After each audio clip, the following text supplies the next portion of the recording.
Hello बच्चों। मैं ममता Maheshwari social science की टीचर आप सभी का स्वागत करती हूँ मेरे चैनल स्टडी कॉर्नर में। आज हम डायरेक्ट ऑफ एजुकेशन दिल्ली से प्रोवाइड वर्कशीट करेंगे। जो वर्कशीट होगी 14 क्लास 8 और सब्जेक्ट होगा हमारा सोशल साइंस सामाजिक विज्ञान, जिसका पार्ट होगा इतिहास और इतिहास में लेसन नंबर 2। और आज हमारी डेट होगी 13 नवंबर 2020।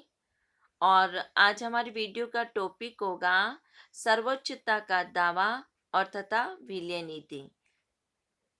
हम टॉपिक स्टार्ट करने से पहले मैं आपको कहती हूँ कि आप वीडियो को बार बार देखते रहिए, सुनते रहिए और समझते रहिए। बार बार हम किसी चीज को सुनते रहेंगे तो हमें पूरा याद हो जाएगा और हमारे एग्जाम की तैयारी भी अच्छे से हो जाएगी। किसी पेपर को तैयार करने से पहले हमें पूरी मेहनत करनी होती है और उस मेहनत में हमें क्या करना होता है कि हमें बार बार पढ़ना चाहिए और पढ़ने के लिए हमें बार बार वीडियो देखते रहना चाहिए, सुनते रहना चाहिए, ताकि हमें वो सभी पॉइंट्स याद हो जाएं। तो आप अपने फ्रेंड के साथ मेरे इस चैनल को लाइक करना, शेयर करना और सब्सक्राइब करना और वीडियो को बार बार सुनते रहना। तो चलते हैं, वीडियो स्टार्ट करते हैं। सर्वोच्चता की नीति। यह अंग्रेजों द्वारा दो नीतियां अपनाई गई थी। फर्स्ट नीति थी सर्वोच्चता की और दूसरी नीति थी विलय नीति। तो हम फर्स्ट नीति पढ़ते हैं, सर्वोच्चता की नीति। सर्वोच्चता की नीति क्या थी? जैसा कि आप जानते हैं कि 19वीं सदी की शुरुआत में ईस्ट इंडिया कंपनी अपने क्षेत्र के विस्तार का आक्रामक नीति पर चल रही थी। आक्रामक नीति मतलब अपने क्षेत्र का विस्तार करना, बहुत ज्यादा विस्तार करना। एक राज्य से दूसरे राज्य, दूसरे राज्य से तीसरे राज्य, इस तरह अपने क्षेत्र का विस्तार करना, मतलब फूट डालो राज्य करो। यह आक्रामक नीति अपना रखी थी। किसने? ईस्ट इंडिया कंपनी ने। गवर्नर गवर्नर जनरल कौन था? उस समय गवर्नर जनरल लॉर्ड हेस्टिंग्स ने सर्वोच्चता की एक नीति शुरू की थी। ये मोस्ट पॉइंट है, कई बार पेपर में पूछा गया एमसीक्यू क्वेश्चन में कि सर्वोच्चता की नीति किसने शुरू की थी, कौन से लॉर्ड ने शुरू की थी, कौन से अंग्रेज ने शुरू की थी। तो उसका नाम है लॉर्ड हेस्टिंग्स ने। Lord Hastings. और लॉर्ड हेस्टिंग्स ने कौन सी नीति का प्रारंभ किया था? सर्वोच्चता की एक नई नीति का। अब इस नीति में क्या होता था? इस नीति के अनुसार ईस्ट इंडिया कंपनी का ये दावा था कि उसकी सर्व सत्ता थी जो सर्वोच्च थी, मतलब सबसे ऊंची थी। अंग्रेजों का यानी कि ईस्ट इंडिया कंपनी का मानना था कि जो अंग्रेज लोग हैं, वो जो उनकी सत्ता है, जो उनका अधिकार है, जो उनका पद है, वो सबसे ज्यादा ऊंचा है। और इसलिए वे भारतीय राज्यों को भी से भी ऊपर मानते थे। अपने आप को वह भारतीय राज्यों से ऊपर मानते थे। किन से? भारतीय राज्यों से, भारतीय राजाओं से, भारतीय नागरिकों से अपने आप को एक सर्वोच्च, एक उच्च अधिकार पद या मानते, अपने आप को मानते थे। अपने हितों की रक्षा के लिए वे भारतीय रियासतों, रियासतों का मतलब क्या है? राज्य, जिला। तो उस समय जो राज्य होते थे वो, उन्हें रियासत बोला जाता था। तो राज्य पर कब्जा करने या कब्जे की धमकी देने को अपने अधिकार मानती थी। ईस्ट इंडिया कंपनी क्या मानती थी? ईस्ट इंडिया कंपनी मानती थी कि जितने भी भारतीय राज्य हैं उन पर मेरा कब्जा है, अपना कब्जा करने या कब्जे की धमकी देने का अधिकार मानती थी। ये सोच बाद में अंग्रेजों की नीति दिखाई देती थी। बाद में धीरे धीरे अंग्रेजों के विचार में यह एक सोच बन गई और यह एक नीति दिखाई देने लगी थी। अंग्रेजों की इस नीति का पुरजोर विरोध हुआ। अंग्रेजों की ये जो नीति थी, इसका पुरजोर विरोध भी किसी ने किया कि हम ऐसा नहीं होने देंगे। ये विरोध किसने किया? ये दक्षिण भारत में कितूर, जो कि अब कहाँ है? कर्नाटक में। राज्य में एक छोटे से राज्य को अपने कब्जे में लेने का प्रयास किया। तो कितूर की रानी कौन थी उस समय? चेमेना, इसने क्या किया, अपने मतलब इस नीति का विरोध करने के लिए अपने हथियार उठा लिए और अंग्रेजों के खिलाफ आंदोलन छेड़ दिया।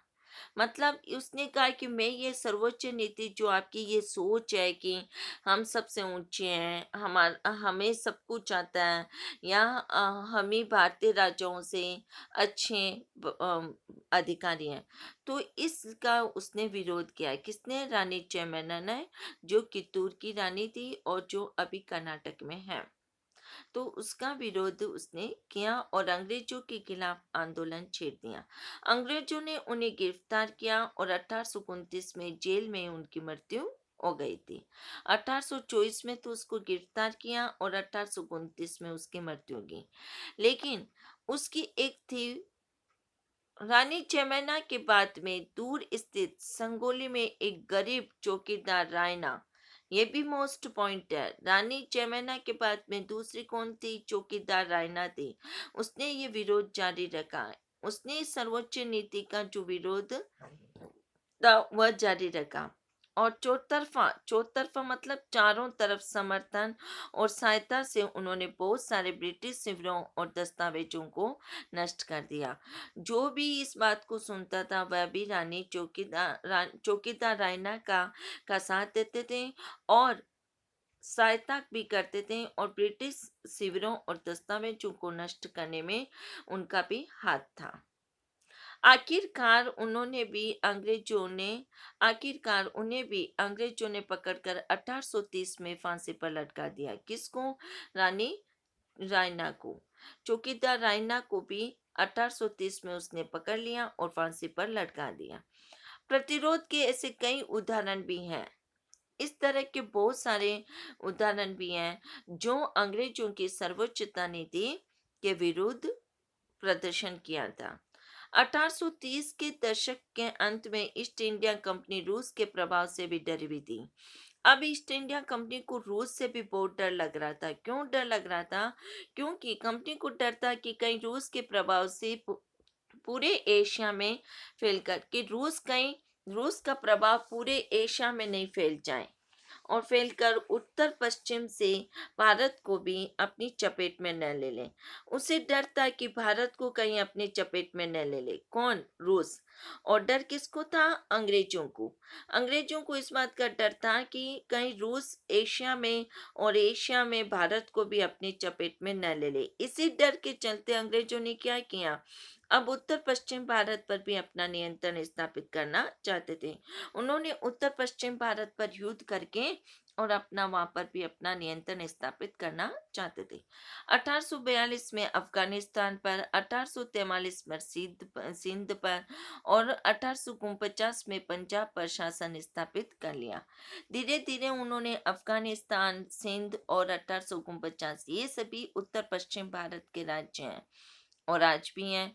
तो उन्होंने 1849 में पंजाब पर भी शासन स्थापित कर लिया। अब अंग्रेजों की दूसरी नीति आ रही है, विलय नीति। सर्वोच्चता नीति समाप्त हो गई और अब विलय नीति आई। विलय नीति क्या थी? विलय नीति थी अधिग्रहण की आखिरी लैंड 1850 से 1856 के बीच गवर्नर जनरल बने। अब कौन गवर्नर जनरल था? लॉर्ड डलहौजी। कौन था? लॉर्ड डलहौजी। पहले कौन था? Lord Hastings. और उसने सर्वोच्चता नीति अपनाई। लॉर्ड डलहौजी ने विलय नीति अपनाई। ये मोस्ट पॉइंट है कि हमेशा एमसीक्यू में आपके पेपर में पूछे जाते हैं। तो इस पे अंडरलाइन करिए और अपने नोटबुक में मोस्ट नोट्स भी उतारते जाइए साथ साथ में। तो लॉर्ड डलहौजी के शासनकाल में चली कौन सी नीति? विलय नीति। लॉर्ड डलहौजी ने एक नई नीति अपनाई जिसे विलय नीति का नाम दिया गया। ये सिद्धांत इस स्तर पर आधारित था कि अगर किसी शासक की मृत्यु हो जाती है, अगर कोई राजा मर जाता है, तो क्या करेगा उसके साथ? तो उसका कोई भी पुरुष वारिस नहीं होना। अगर उसका कोई पुरुष वारिस नहीं है या उसका बेटा नहीं है या उसका भाई नहीं है, तो उसके साथ क्या किया जाएगा? तो उसकी जो रियासत है हड़प ली जाएगी, उसका जो राज्य है वो हड़प लिया जाएगा। पुरुष वारिस का मतलब उसका कोई आगे आने वाला कोई भी आदमी या पुरुष उसका शासन करने वाला नहीं हो तो उसकी रियासत हड़प ली जाएगी। यह डलहौजी की विलय नीति थी। यानी कंपनी के भूभाग का हिस्सा बन जाएगी और वह कंपनी का हिस्सा बन जाएगी। इस सिद्धांत के आधार पर एक के बाद एक कई रियासतें आई। अब देखो इसमें सबसे पहले रियासत कौन सी आई थी, ये मोस्ट पॉइंट है, पूछा जाता है। सबसे पहले सितारा आई थी, उसके बाद सबलपुर, तीसरे नंबर उदयपुर, चौथे नंबर पर नागपुर, पांचवें नंबर पर झांसी अंग्रेजों के हाथ में चली गई। और जो झांसी की रानी का आपने लक्ष्मीबाई का युद्ध भी देखा होगा, सुना भी होगा कि खूब लड़ी मर्दानी, वो तो झांसी वाली रानी थी। तो उसने इसी नीति के कारण, इसी विलय नीति के कारण अंग्रेजों से युद्ध भी किया था। अब सबसे अंतिम रियासत कौन थी, ये पढ़ते हैं।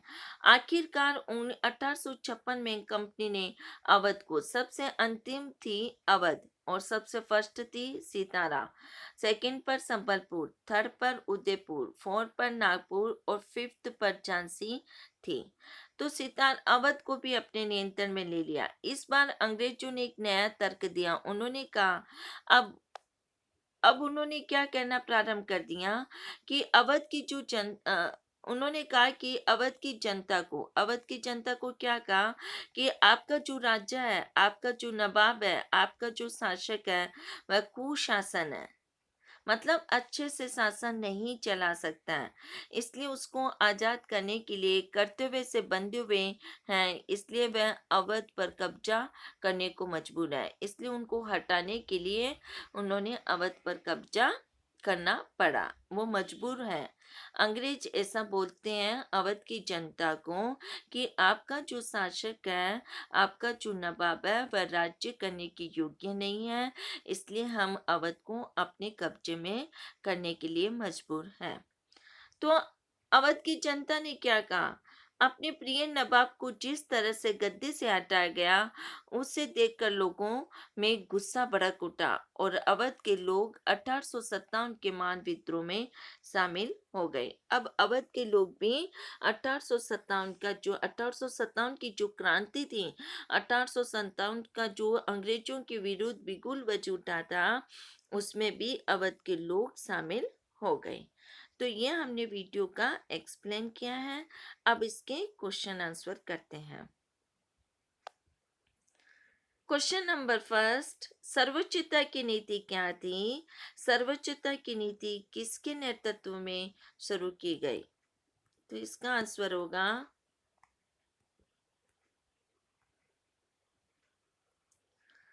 इसका आंसर है लॉर्ड हेस्टिंग्स के नेतृत्व में सर्वोच्चता की एक नई नीति शुरू की गई। कंपनी का दावा था कि उसकी सत्ता सर्वोच्च है, इसलिए वे भारतीय राज्यों से ऊपर है और वह भारतीय रियासतों का अधिग्रहण करने या उनको अधिग्रहण की धमकी देने का अधिकार अपने पास मानती थी। तो यह इसका आंसर है। क्वेश्चन नंबर 2 है, विलय नीति का सिद्धांत क्या था?